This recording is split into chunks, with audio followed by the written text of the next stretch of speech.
안녕하세요. 오늘도 사연살롱을 찾아주셔서 감사합니다.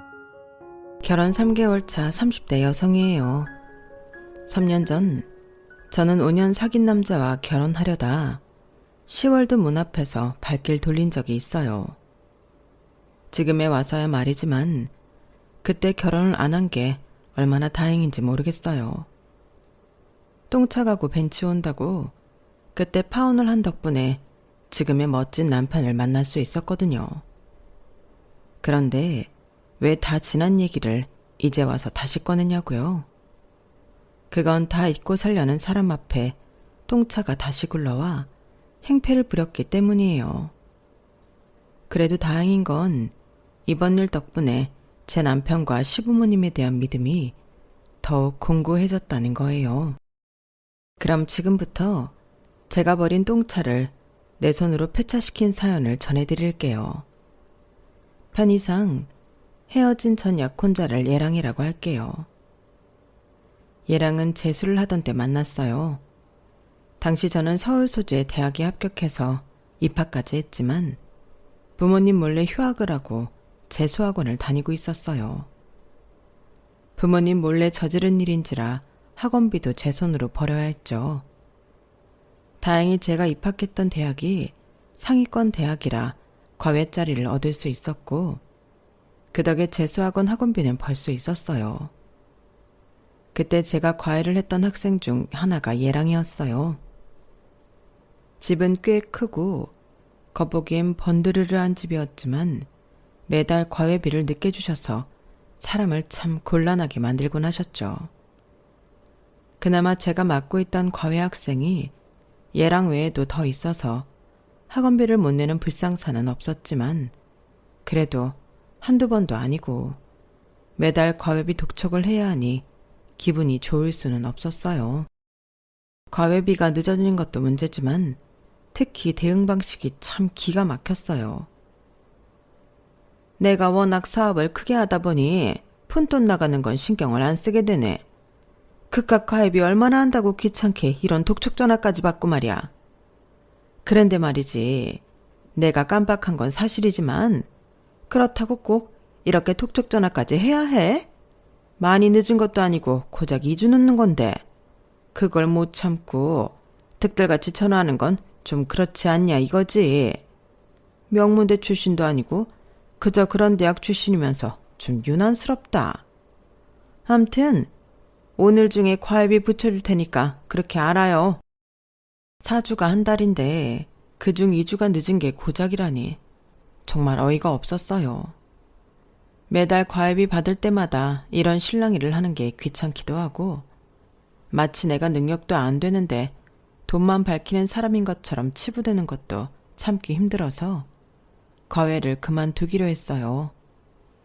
그런데 얼마 지나지 않아서 예랑 어머님이 저한테 전화를 했더라고요. 과외를 그만둘 때 과외비는 말일에 정산을 해주겠다고 했었는데 그 일로 전화를 한 줄 알았어요. 그런데 의외의 말을 하지 뭐예요. 혹시 다른 과외 구했어요? 아니, 우리 애가 선생님 아니면 과외를 안 하겠다고 난리지 뭐야. 서울대생이랑 연고대생들을 붙여준데도 싫다니 내가 아주 미치겠다니까. 그래서 말인데 우리 애 과외 좀 더 해줘요. 요일은 내가 선생님 편히 봐줄게. 어머님, 죄송하지만 그건 안 되겠어요. 정호하고 잘 상의하셔서 다른 선생님 구하세요. 그럼 이만 끊겠습니다. 그러자 다급하게 소리를 치시더라고요. 선생님, 내가 부탁 좀 할게. 나 때문에 그러는 거면 내가 사과할게요. 내가 오죽하면 그만둔 사람한테 전화까지 해서 통사정을 하겠어. 우리 애가 선생님 아니면 공부 안 한다고? 밥도 안 먹고 얼마나 내 속을 썩이는지 몰라. 우리 애 과외만 맡아주면 내가 과외비도 매달 선불로 주고 애 성적 오를 때마다 보너스도 두둑이 줄게. 그러니까 안 된다는 소리 말고 제발 좀 해줘요. 어? 평소 고압적인 말투로 사람 무시하던 사람이 전전긍긍하며 매달리는 걸 보니 은근히 희열이 느껴지더라고요. 사실 과외를 하면서 얘랑 어머니 태도가 마음에 안 들었을 뿐이지 얘랑한테는 반감이 없었거든요. 아니, 오히려 말도 잘 듣고 숙제도 잘 해오고 성적도 잘 나오는 편이라서 예뻐하는 학생이었어요. 그래서 마지막으로 한 번 더 믿어보자는 생각으로 과외를 다시 맡게 되었죠. 저도 수능 시험을 준비하는 처지라서 고3이던 얘랑 수업을 하는 건 저한테도 도움이 많이 됐어요. 마치 친구랑 같이 공부하는 기분이었거든요. 따지고 보면 저는 제 공부를 하면서 과외비까지 받는 셈이었어요. 그렇게 시간은 흘러 수능 시험이 코앞까지 다가왔어요. 예비 소집일에 시험 볼 학교에 다녀온 저는 집에 가서 마지막 총정리를 할 생각이었어요. 그런데 그때 얘랑한테 전화가 온 거예요. 잠깐 만날 수 있냐고요. 다른 사람이었다면 거절했을 텐데 시험을 앞둔 제자의 부탁인지라 거절을 못하겠더라고요. 그렇게 약속 장소로 나갔는데 얘랑이 선물 봉투를 건네더라고요. 봉투 속을 보니 찹쌀떡이랑 손난로, 그 밖에 간식거리가 잔뜩 들어있었어요. 이걸 왜 나한테 주는 거야? 이건 너한테 필요한 거잖아. 그러자 얘랑이 멈칫거리다가 그러더라고요. 선생님도 내일 수능 보잖아요. 과외 시작하고 얼마 안 됐을 때 선생님 가방에 들어있던 제 수학원 수강증 봤어요. 학원 문제집도요. 내일 수능 잘 보세요. 그러면서 얼굴을 붉히더니 그러는 거예요. 선생님, 저 대학 붙으면 제 소원 하나 들어주세요. 소원? 그래, 대학만 붙는다면 제자 소원 하나 못 들어주겠니? 대신 비싼 건 안 된다. 네, 저 내일 수능 잘 볼 거예요. 그래서 꼭 소원 이룰 겁니다. 얘랑은 전철역까지 저를 데려다 주면서 내내 실실 웃었어요. 나중에서야 알았죠. 얘랑의 소원이 저랑 사귀는 거였다는 걸요. 그의 얘랑과 저는 수능 시험에서 평소 모의고사 성적보다 훨씬 좋은 점수를 받았고 둘 다 원하는 대학에 합격을 했어요. 다니던 대학은 자퇴를 했고 그제서야 부모님께 재수를 해온 사실을 이실직고 했어요. 다행히 새로 들어간 대학이 훨씬 좋은 대학이라서 부모님도 크게 뭐라고 하시지는 않으셨어요. 그렇게 입학식 전까지 들뜬 마음으로 친구들과 스키장도 다니고 술자리도 가지면서 그동안 억누르고 살았던 것들을 즐기고 있었는데 얘랑한테 전화가 온 거예요. 예비 7번으로 원하던 대학에 합격을 했다며 약속을 지켜달라고 말이죠. 그렇게 나간 자리에서 얘랑은 제게 사귀자는 말을 하더라고요. 나이로 따지면 고작 1살 차이였지만 그래도 엄연히 스승과 제자 사이였기에 그 말을 듣는 순간 놀라지 않을 수 없었어요. 과외를 하는 동안 단 한 번도 얘랑을 남자로 생각한 적이 없어서 더 그랬을 거예요. 차라리 돈을 달라고 그래. 여자친구가 돼달라니 이건 좀 어이가 없다. 야, 이거 말고 다른 소원 대봐. 뭐든 들어줄 테니까.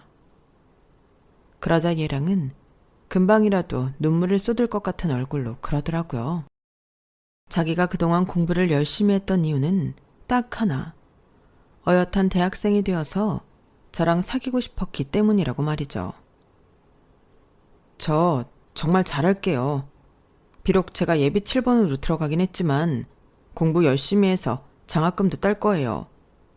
선생님한테 절대 떨어지지 않는 남자가 될 테니까 나랑 사귀어 주세요. 선생님이 몰라서 그러는데 저요, 여자애들한테 인기도 많아요.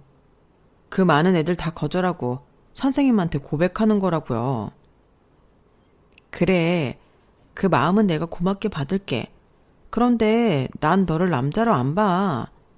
남자로 안 보이는 애랑 어떻게 연애를 하니? 그러니까 안 될 사람한테 시간 투자하지 말고 너 좋다는 여자애들 만나. 내년이면 군대도 갈 텐데 그 전까지는 여자친구를 만들어 놔야 할 거 아냐.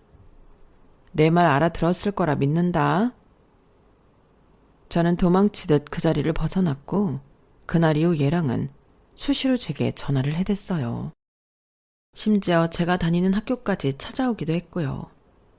한결같은 그 모습에 동기들은 그냥 한번 만나보라고 제 등을 떠밀기도 했지만 그땐 정말 얘랑이 남자로 안 보였어요. 그러던 어느 날이었죠. 매일같이 출근 도장을 찍듯 학교로 찾아오거나 전화를 해대던 얘랑이 코빼기도 안 보이는 거예요. 이제 정신을 차렸나 보다 생각했지만 왠지 허전하더라고요.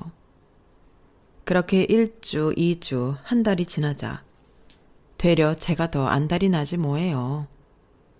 그렇다고 먼저 전화를 하기엔 자존심이 상해서 그러지는 못하고 무작정 얘랑네 학교로 찾아갔어요. 물어물어 얘랑네 과 건물까지 갔지만 도저히 건물 안까지는 못 들어가겠더라고요. 그래서 그냥 발길을 돌리려는데 누가 제 어깨를 잡지 뭐예요. 깜짝 놀라서 돌아봤더니 얘랑이 좋아 죽겠다는 표정으로 저를 내려다보고 있더라고요. 아, 빼도 박도 못하게 딱 걸렸구나 생각했죠. 그런 와중에도 쥐꼬리만한 자존심은 있어서 되지도 않는 소리를 짓거렸지 뭐예요. 너 보고 싶어서 온 건 아니다. 매일 보이던 놈이 안 보이니까 혹시 무슨 일이 있나 걱정이 됐을 뿐이다. 이런 걸로 우리가 무슨 사이라도 되는 것처럼 생각한다면 그건 네 착각이다 등등. 입에서 나오는 대로 떠들었어요. 그랬더니 얘랑이 피식 웃으면서 그러는 거예요. 그럼 일단은 친구로 지내요. 이제 과외 선생도 과외 학생도 아닌 친구로요. 그러다 정말 내가 좋아지면 우리 그때 사귀는 걸로 해요. 뭐 그럴 일은 없겠지만 친구로 지내는 건 좋아. 모양새가 조금 빠지긴 했지만 그 순간엔 그게 최선이다 싶어서 친구가 되기로 했어요. 그렇게 우리는 친구 사이로 1년 가까운 시간을 보냈고 이듬해 얘랑은 군입대를 앞두게 되었어요. 말이 친구 사이지 거의 매일 만나서 데이트를 하고 시험 때는 같이 공부도 하고 생일과 크리스마스도 함께 보내서 남들 눈엔 영락없는 연인 사이로 보였을 거예요. 그렇게 붙어 다니면서도 여전히 우린 두 사람의 공식적인 관계는 친구였어요. 마음은 이미 얘랑한테 넘어간 지 오래였으면서 말이죠. 입대를 앞두고 일주일간은 정말 하루도 안 빠지고 함께 시간을 보냈어요. 마치 이 세상에서 남은 마지막 일주일을 보내는 사람들처럼 애틋하고 1분 1초가 아까운 듯이 말이죠. 그리고 드디어 얘랑이 입대하는 날이 되었고 얘랑은 부모님 대신 제가 훈련소까지 함께 가주길 바랐어요. 짧게 깎은 머리로 끝까지 제 손을 꼭 잡고 있는 얘랑을 보니 내가 더 눈물이 날 것 같더라고요. 죽으러 가는 것도 아닌데 평생 이별을 하게 된 사람들처럼 손을 놓기가 싫었어요. 그러다 이제는 정말 손을 놓아야 하는 시간이 되자 저도 모르게 이런 말이 나오더라고요. 다치지 말고 밥 잘 먹고 건강해라. 무사히 100일 휴가 나오면 그땐 너랑 했던 약속 지킬게. 내 말 무슨 뜻인지 알지? 그 말에 얘랑은 세상을 다 가진 사람처럼 좋아서 어쩔 줄 몰라 했어요. 집합하라는 마지막 콜을 듣고 달려가면서도 연신 뒤를 돌아보며 희죽희죽 웃더라고요. 그렇게 얘랑을 훈련소에 보내고 집에 돌아온 저는 시간이 이렇게 느리게 갈 수 있나 새삼 놀라면서 하루하루를 보냈어요. 늘 얘랑과 함께 지냈던 터라 그 빈자리가 너무 크게 느껴지더라고요. 바쁘게 몸을 움직이면 그 순간만이라도 얘랑 생각이 덜 날까 싶어서 아르바이트도 늘리고 일부러 과 친구들과 술자리도 갖곤 했지만 집에 돌아와 달력을 볼 때면 한숨만 나곤 했어요. 그렇게 몇 달을 보내고 드디어 얘랑이 100일 휴가를 나오게 됐어요. 어느새 군복이 사복보다 잘 어울리게 된 얘랑을 보니 기분이 이상하더라고요. 키도 그대로고 체구도 그대로인 것 같은데 이상하게 전보다 더 남자답게 변한 것 같다랄까요? 그런데 그 순간 얘랑의 한마디에 잠깐의 어색함은 사라져버리더라고요. 우리 오늘부터 1일 맞지? 내가 진짜 100일 동안 웅녀가 되는 심정으로 버텼다고. 그러니까 무르기 없기다. 약속. 손가락까지 내밀며 약속하라고 징징대는 얘랑을 보니 내가 알던 그 남자가 맞나 싶었어요. 누가 안 지킨대? 그리고 웅녀는 뭐 너만 됐냐? 나도 입에서 마늘 냄새, 쑥 냄새가 진동하는 것 같다. 그러니까 너 군화 거꾸로 신으면 그땐 가만 안 둬. 오래 기다려온 만큼 오랜만에 데이트는 시간은 쏜살같이 빠르게 지나갔어요. 그렇게 시작된 우리의 연애는 얘랑이 제대를 한 후에도 이어졌어요. 입학은 같이 했지만 얘랑이 군복무를 하는 동안 두 학년 위로 올라간 저는 졸업도 먼저 하고 취직도 먼저 하게 되었죠. 모든 관계가 그렇겠지만 사귀는 중간에 말다툼도 하고 헤어질 위기도 있었지만 그래도 오래 함께한 시간이 있어서 그런지 둘 중 누구의 입에서도 그만 만나자는 말은 나오지 않았어요. 그러다 얘랑도 졸업을 하고 취업을 하게 되면서 자연스럽게 결혼 얘기가 나오게 되었죠. 원래 저는 결혼을 30쯤에 할 생각이었는데 얘랑이 하도 닥달해서 앞당기게 되었어요. 매도 먼저 맞는 게 낫다고 한 살이라도 어릴 때 결혼을 해야 힘든 고비를 수월하게 넘길 수 있다며 어찌나 말로 설득을 해대던지 못 이기는 척 넘어가 주기로 한 거죠. 그렇게 양가 부모님께도 결혼 의사를 밝히고 본격적으로 결혼 준비를 하기 시작했는데 예상치도 못한 암초에 걸려버린 거예요. 그동안 얘랑한테 빠져서 지내느라 제가 간과한 게 있었거든요. 바로 얘랑의 어머니였죠. 과외를 그만둔 이후 처음 뵙는 자리에서 그동안 잊었던 어머님에 대한 안 좋은 기억이 순식간에 되살아나 버렸어요. 세상에, 애 공부 가르치랬더니 순진한 내 아들을 꼬셔서 그간 연애질을 했던 거야? 김 선생, 아니 윤영아, 너 정말 앙큼한 아이구나. 엄마, 윤영이한테 뭐라고 하지 말랬지. 엄마가 자꾸 이러면 나 그냥 확 나가서 혼인신고부터 한다. 그러자 어머님은 저를 슬쩍 째려보시고는 아들을 달래기 시작했어요. 알았어 아들, 엄마가 안 그럴 테니까 화내지 마. 엄마가 우리 아들 뺏기는 것 같아서 심술나서 그랬어. 그래, 김 선생, 아니 윤영이라고 해야겠지? 기왕 이렇게 된 거 뭐 어쩌겠니? 나 모르게 5년이나 사귀었다는데 이제 와서 헤어지라고 할 수도 없는 노릇이고. 그래, 부모님은 무슨 일 하시니? 얘랑 어머니는 애써 웃는 표정으로 제게 물으셨어요. 어찌나 입에 힘을 주고 계신지 입술 옆살이 경련을 하는 게 제 눈에 보일 정도였죠. 중장비 다루는 일을 하세요. 중장비? 그러니까 지게차 같은 그런 거 말이니? 네. 제 대답이 떨어지자마자 얘랑 어머니는 애써 힘을 주고 있던 입가에 힘이 쭉 빠졌어요. 그리고는 입술이 바들바들 떨리기 시작했죠. 그러니까 공사판에서 쓰는 그 치게차 말인 거구나. 아들 눈치를 보느라 입가엔 연신 미소를 띠고 있었지만 눈에서는 금방이라도 레이저가 쏟아져 나올 것 같았어요. 그 모습에 차마 대답을 못하겠어서 저는 그저 고개만 끄덕였어요. 이후 어머님은 별다른 말씀은 하지 않으셨어요. 조금 찜찜하기는 했지만 기분 탓일 거라고 치부하고 그날은 그렇게 집으로 돌아왔어요. 그런데 아침에 회사에 출근하자마자 휴대폰이 울리더라고요. 받아봤더니 얘랑의 어머니였어요. 어머님은 다짜고짜 소리부터 지르시더라고요. 야, 너 당장 회사 로비로 와. 출근한 거 다 봤으니까 속일 생각하지 말고. 당황스럽긴 했지만 아직 업무 시간까지는 시간이 남아서 일단 로비로 내려갔어요.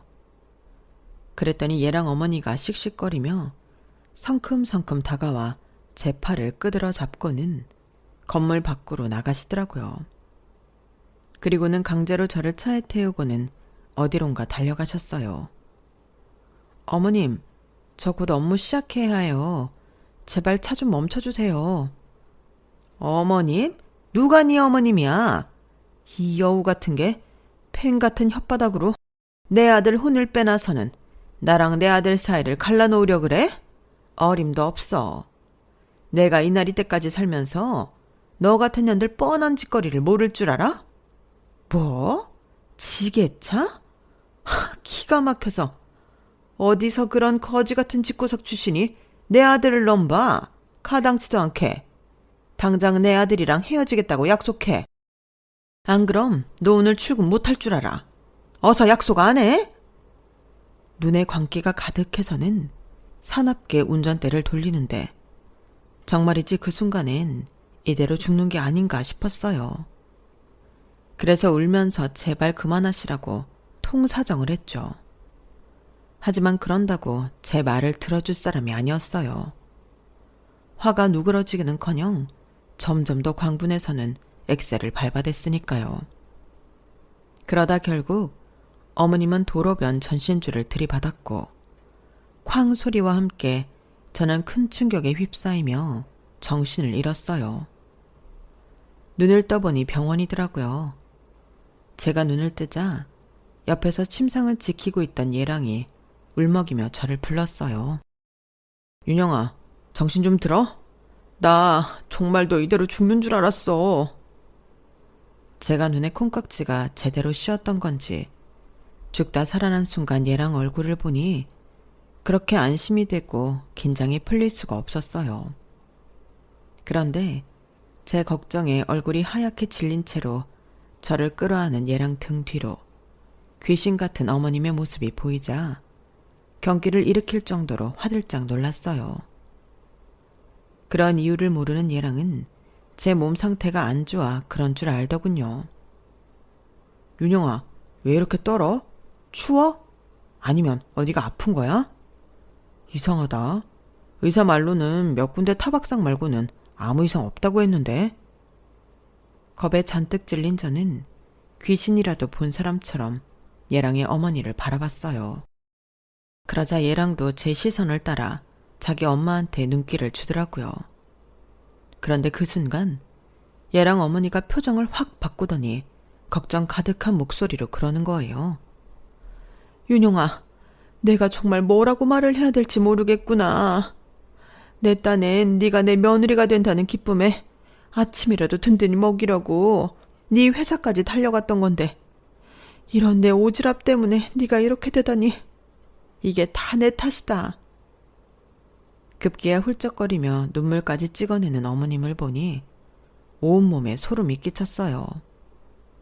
너무 무서워서 아무 말도 못하고 입만 떡 벌리고 있는데 얘랑이 그러는 거예요. 엄마, 됐어. 그만해. 우리 윤영이도 엄마 마음 잘 알 거야. 그치, 윤영아? 회사에는 내가 연락했으니까 일단 누워서 쉬어. 전신주에 부딪힐 때 충격으로 팔이랑 다리에 타박상이 생기긴 했지만 몸에 큰 무리는 없다니까 걱정 말고. 엄마, 나 마실 것 좀 사올 테니까 엄마가 윤영이 좀 보고 있어. 저는 순간 겁이 덜컥 나서 예랑의 소매를 붙잡았어요. 하지만 너무 겁이 난 나머지 아무 말이 나오지 않더라고요. 왜? 뭐 필요한 거 있어? 말해, 사다 줄게. 나 회사에 월차 내서 오늘은 네 옆에 있을 거야. 저는 가지 말라는 말을 하려고 애를 썼지만 그 순간 입에서 나온 소리는 어버버 하는 요상한 소리였어요. 그제야 제 상태가 이상하다는 걸 안 예랑은 놀란 표정으로 너스코를 눌렀죠. 아무 이상이 없을 거라는 말과 달리 저는 말을 할 수가 없었어요. 의사는 사고 당시 충격으로 생긴 일시적인 증상일 거라고 했지만 그마저도 저한테는 공포로 다가왔어요. 옆 침상에 누워 호시탐탐 저를 노리는 얘랑 어머니와 자기 엄마가 어떤 사람인지 꿈에도 모르는 얘랑. 그 사이에서 저는 말조차 할 수 없을 정도로 무력한 상태였으니까요. 뒤늦게 얘랑의 연락을 받고 병원으로 달려온 아빠는 멀쩡한 저를 보고는 긴장이 풀렸는지 휘청 하시더라고요. 그런데 그런 저희 아빠를 바라보는 얘랑 어머니의 표정이 정말 가관이었어요. 현장에서 바로 달려왔는지 아빠는 가슴팍과 등에 회사 이름이 적힌 작업복 점퍼를 입고 있었는데 어머님이 그 모습을 보고는 인상을 찌푸리는 거예요. 더러운 오물이라도 본 것처럼 몸을 잔뜩 뒤로 빼면서 말이죠.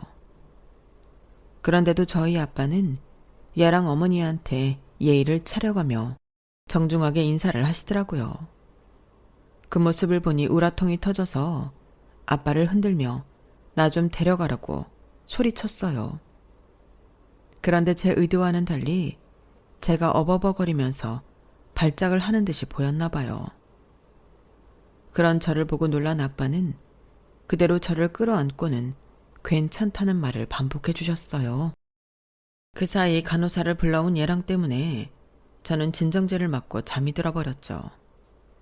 제가 정신을 차린 건 귓가에 들리는 소름 끼치는 목소리 때문이었어요.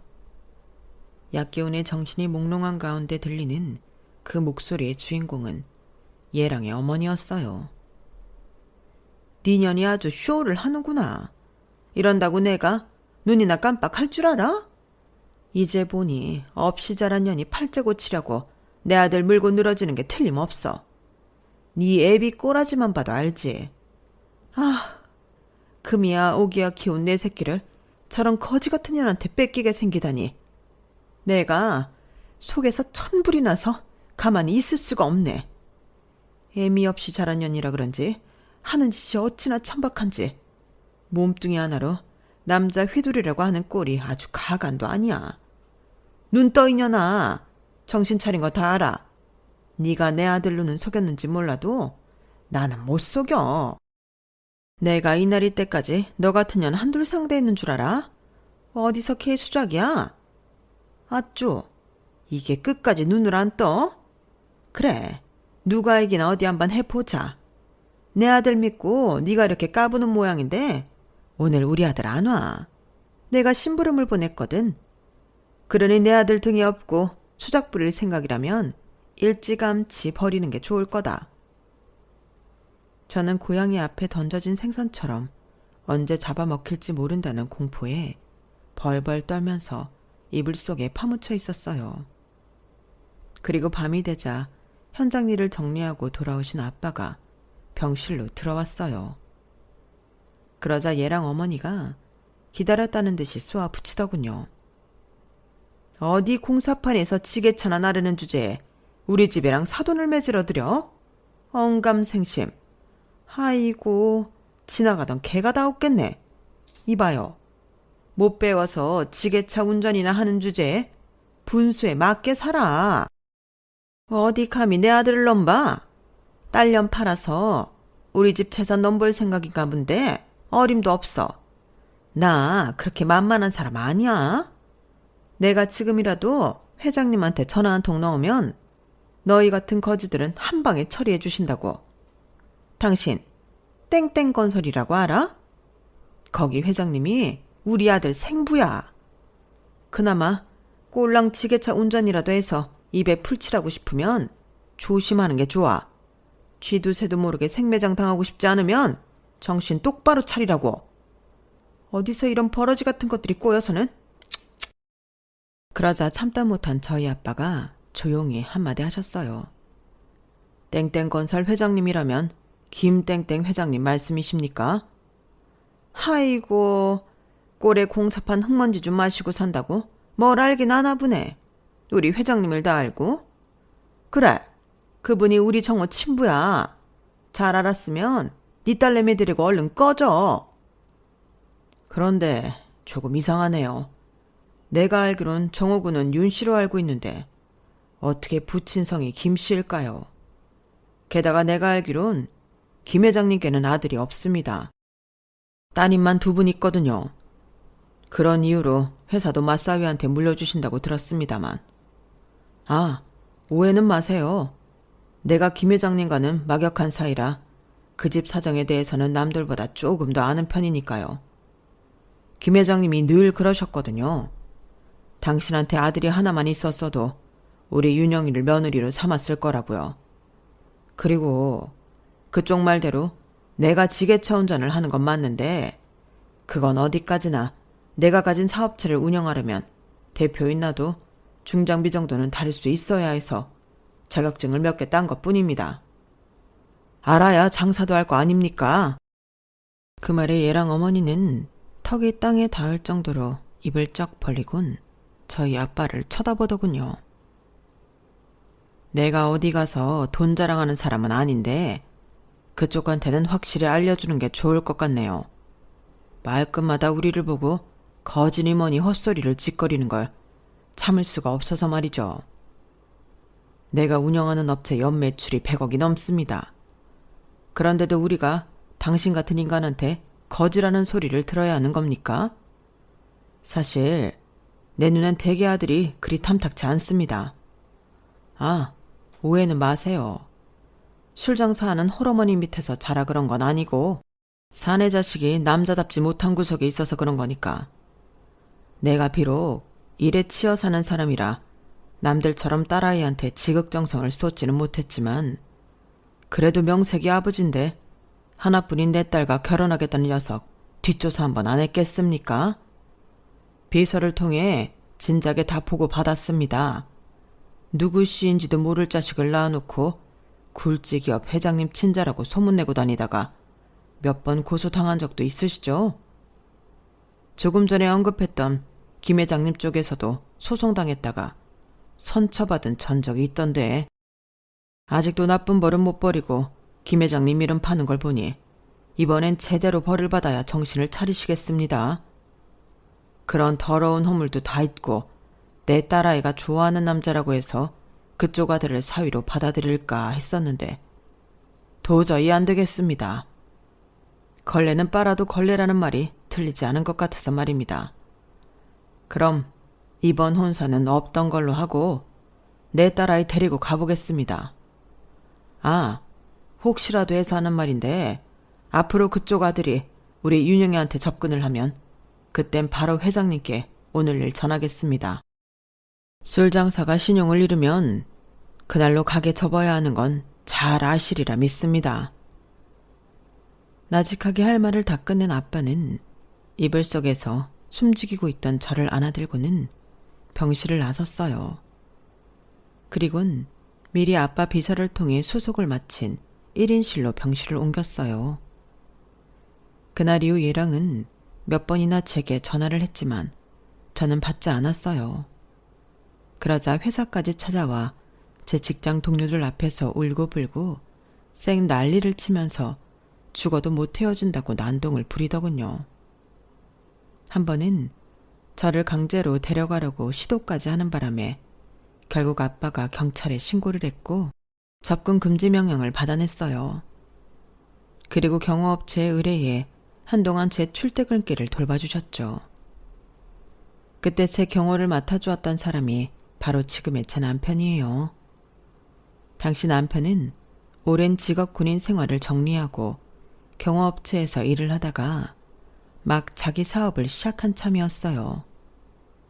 신생회사라서 대표인 자신도 현장 근무를 하고 있었는데 업무차 저를 만나게 되었고 예람과 그 모친으로부터 저를 지켜주다가 서로 연애 감정이 싹트게 되었고 3년간 연애를 하다가 3개월 전에 결혼을 하게 되었어요.